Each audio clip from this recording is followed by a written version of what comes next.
दोस्तों, एक दिन बहन ने देखी कि घर पर कोई नहीं है और तीनों भाई कोठे पर जाने के लिए तैयार भी हो चुके हैं। अब अपने तीनों भाई को कहने लगती कि भैया आज कोठे पर मत जाइए, आज घर पर कोई नहीं है।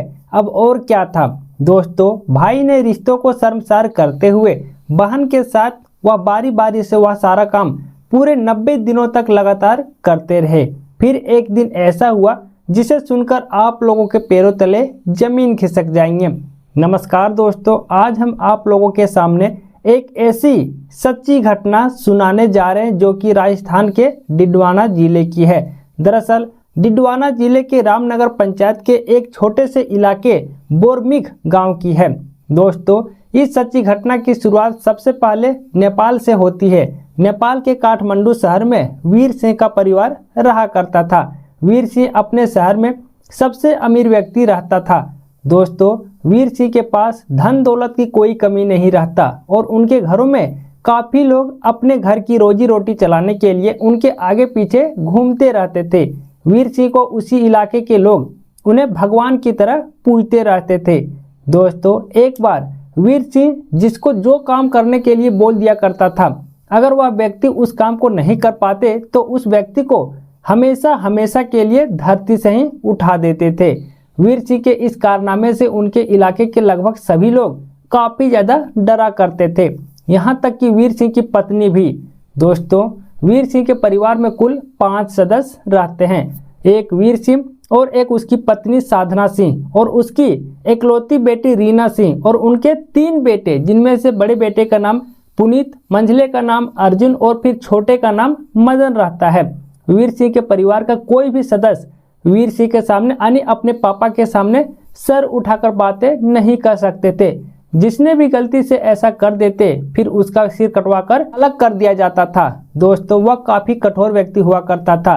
साथ में दोस्तों, वह अपने सभी बेटे और बेटियों को अपने शहर के सबसे महंगे कॉलेज में नाम एडमिशन करवाए हुए रहते हैं, जहां पर उनके सभी बच्चे उन्हीं कॉलेज में रहकर पढ़ाई करते थे। दरअसल रीना सबसे छोटी बेटी होने के कारण उनका पापा उन्हें कुछ ज़्यादा ही लाड प्यार करते थे, लेकिन बेटी अपने पापा के कारनामे को देखकर वह अंदर अंदर से काफ़ी डरी हुई रहती थी। दोस्तों, जब भी रीना कॉलेज से आती थी उनके पापा उन्हें अपने पास बुला लेते थे, जिसमें से वह डरते डरते अपने पापा के पास जाया करती थी। लेकिन दोस्तों, एक बार रीना के दोनों भाई पुनीत और अर्जुन अपने कॉलेज में 12वीं की परीक्षा अच्छे नंबर से पास कर लिए थे। उसके बाद उनके पापा खुश होकर अपने दोनों बेटों को खुशी खुशी पर एक बुलेट गिफ्ट कर देते हैं और उसमें कहते कि आज से तुम लोग इसी बुलेट पर रोजाना अपने घर से अपना कॉलेज आना जाना करोगे, आप लोग अब वहाँ से हॉस्टल पर नहीं रहोगे। लेकिन दोस्तों, पुनीत और अर्जुन के रिजल्ट आने के 5 महीने बाद छोटा बेटा मदन, जो कि 10वीं की परीक्षा दिया था, किसी कारणवश उनके रिजल्ट में एक सब्जेक्ट पर फेल हो जाता है। अब जैसे ही मदन के पापा वीर सिंह को इसकी जानकारी मिलते हैं, वह अपने छोटे बेटे को हॉस्टल से पकड़कर लाने के लिए पूरे 4 सिपाहियों को कॉलेज भेज देते हैं, जिसे देखकर मदन यह जान चुका था कि आज मेरे साथ कुछ ना कुछ घटना घटने वाला है। लेकिन दोस्तों, मदन अपने चारों सिपाहियों के सामने हाथ पैर जोड़ने लगते हैं कि आप लोग मुझे छोड़ दीजिए, वरना मेरे पिताजी मुझे जान से मार देंगे। लेकिन दोस्तों, सिपाहियों को भी अपने मालिक से काफ़ी ज़्यादा डर रहता है कि अगर हम मदन को छोड़ देंगे तो फिर मालिक हम चारों की गर्दन काटकर अलग कर देंगे।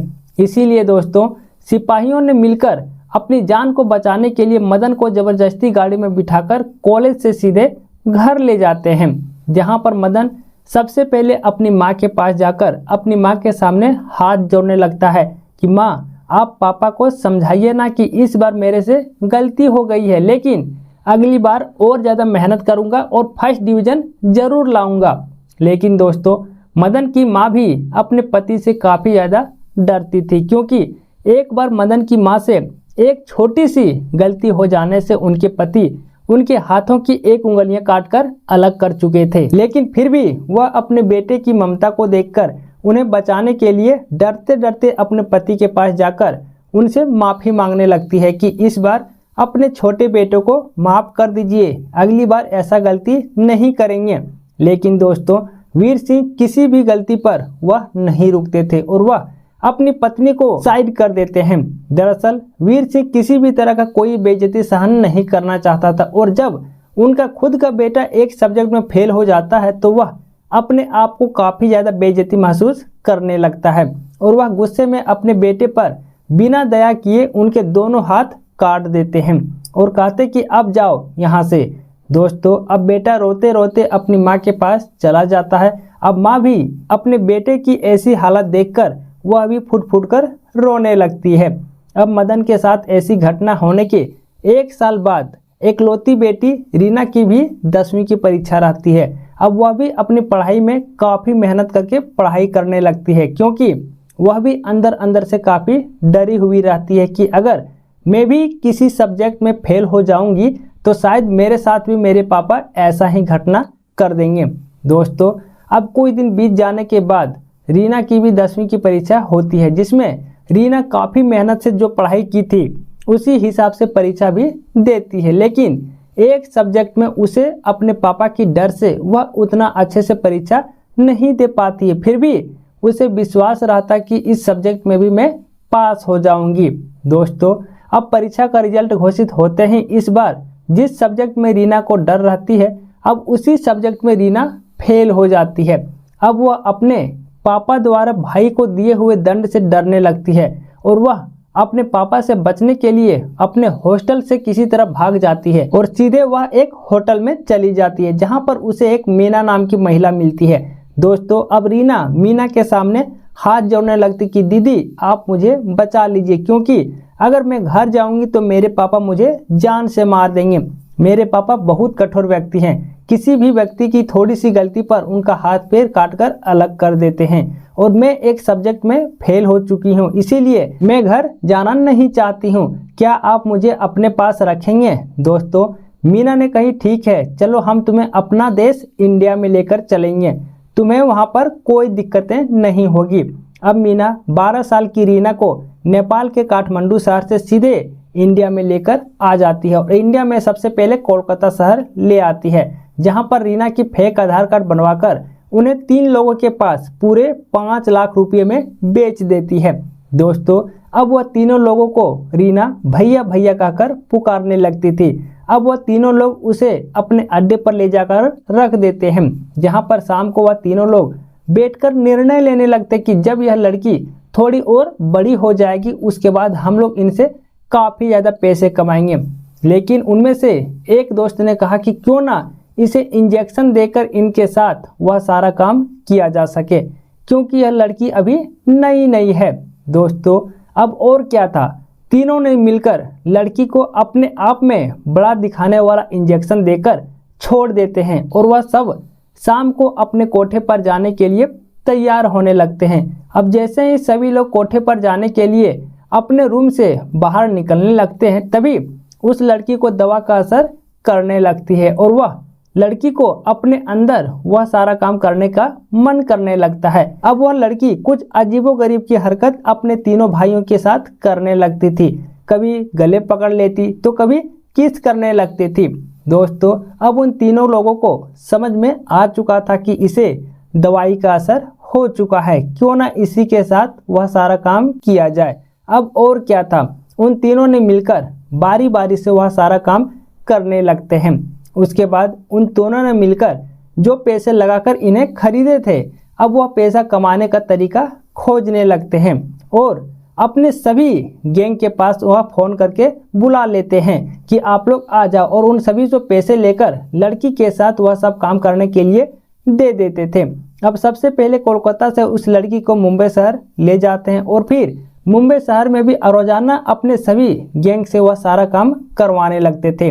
उसके बाद फिर उसे वहां से गुजरात शहर ले जाते हैं। दोस्तों, अब इसी प्रकार से उस लड़की को इंजेक्शन दे देकर पूरे 3 महीनों तक वह सारा काम करते आ रहे थे। उसके बाद अंत में लड़की को फिर से मुंबई शहर ले जाती है जहां पर पुलिस को इनके अड्डे के बारे में पता चल जाता है कि हुसैन नाम का एक व्यक्ति सेक्स रैकेट चलाता है और नई नई लड़कियों को पकड़कर पैसे ऐंठने का काम करते हैं। दोस्तों, पुलिस अपने एनजीओ टीम के साथ छानबीन करने के बाद रीना नाम की लड़की को उस व्यक्ति से छुड़ाते हैं जहां पर लड़की ने अपना सारा बात पुलिस को बता देती है कि मेरे साथ इन लोगों ने पूरे 90 दिनों तक इंजेक्शन दे देकर मेरे साथ वह सारा काम करता रहा।